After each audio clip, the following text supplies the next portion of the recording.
You've seen it everywhere, right? It's the same dream being sold over and over again. Your own private, unlimited AI. It lives in this little box, keeps all your data safe, and keeps your costs way, way down. And man, is that a tempting idea, especially right now in the middle of this AI gold rush. But what happens when we actually look past the slick marketing and check the hardware? Okay, let's dive in. So in today's explainer, we are going to separate the data from the deception. We are literally cracking open these so-called local AI devices to see if the hardware inside can possibly match the hype on the outside. You could say we're going to red team the marketing department. And this, right here, this is the core of it. The promise is that for less than $100, you can basically fire open AI, keep all your data to yourself, and have this ChatGPT-level supercomputer just humming away on your desk. I mean, it sounds almost too good to be true. And as we're about to see, that's usually for a very, very good reason. Okay, so if the promise sounds that good, how are so many companies getting away with making it? Well, to figure that out, we kind of have to categorize the flood of products hitting the market. And it turns out there are really three main flavors of this particular brand of snake oil. First up, you have the local hero. This is the box that claims to do everything, totally offline. Then there's the API wrapper, which is really just a fancy remote control that makes you pay someone else to do the actual AI work.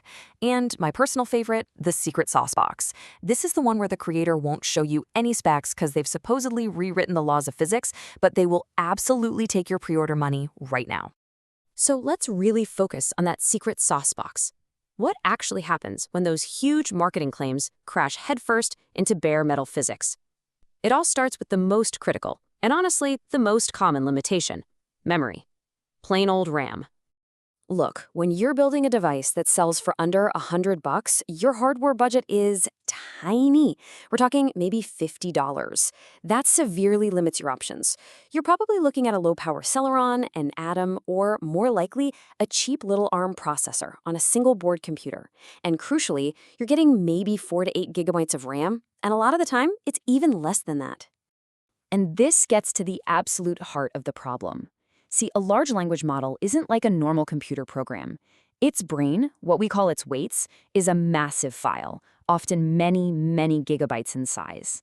And for the AI to work at all, that entire file has to be loaded into the computer's active memory, into the RAM. So let's just do the quick math on a typical 4-gigabyte device, all right? The operating system itself is going to take up half a gig. The context buffer, that's kind of like the short-term memory for your conversation, it needs another gig. And the AI model itself, even a compressed one, needs about 5 gigs. You add it all up, you need 6.5 gigabytes of RAM. But you only have 4. You see the problem, right? The numbers just plain don't work. So what does the computer do? It panics. I mean, it really does. It tries to use its slow, cheap flash storage as an overflow for its active memory. It's a process called swapping. This is the computer's last-ditch emergency maneuver, and it is absolutely catastrophic for performance. And the result? Well, it's a total collapse. You expect a fluid conversation, something around 15 tokens, or pieces of words, per second. What you actually get is 0.1 tokens per second. The machine is generating 1 word every 10 seconds. It's like asking a Ford Taurus to climb Mount Everest. This isn't localized intelligence, my friends. It's localized torture. But believe it or not, it gets even more absurd. I know, hard to believe.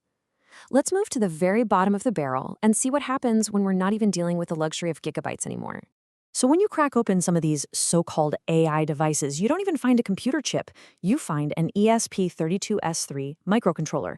Now, don't get me wrong, this is a fantastic little piece of silicon for tinkering and for Internet of Things projects, but it is fundamentally absolutely not a computer. And the datasheet doesn't lie. That 6.5 gigabyte AI model we were just talking about, it's trying to fit into a memory space that is measured in kilobytes, not gigabytes, kilobytes.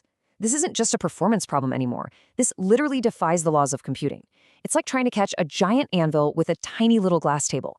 It doesn't just fail, it shatters into a million pieces. Which, of course, brings us to the most obvious question. If the hardware can't possibly do what they claim, then how on earth are these things working at all? And the answer, well, it's actually pretty simple. They pivot. When the dream of local processing completely dies on the engineering table, they just switch to a different business model. It's a model where their sad, underpowered box becomes little more than a pricey remote control. So here it is, the big secret. They aren't running an AI model on that little chip at all. They're running an internet protocol. That little box on your desk isn't a brain, it's just a glorified Wi-Fi antenna that connects to a really powerful server somewhere else, out there in the cloud. And this is how they sell it to you. When they realize their local model is completely useless, they perform what's called the convenience pivot.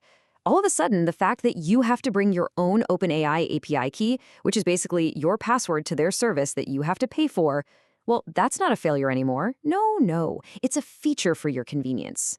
And this, right here, breaks down their actual business model. Step 1, sell you a cheap piece of hardware. Step 2, charge you a monthly subscription for their nice-looking software. And Step 3, force you to pay the real AI companies like OpenAI for all the heavy lifting. They've basically become a digital landlord, just charging you rent on a property they don't even own. Okay, this brings us to the final and maybe the most crucial takeaway from all of this.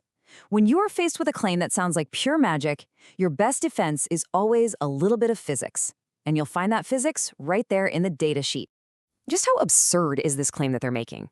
Well, let's put it this way. If all you need is an internet connection to call something an AI computer, then pretty much anything can be an AI computer.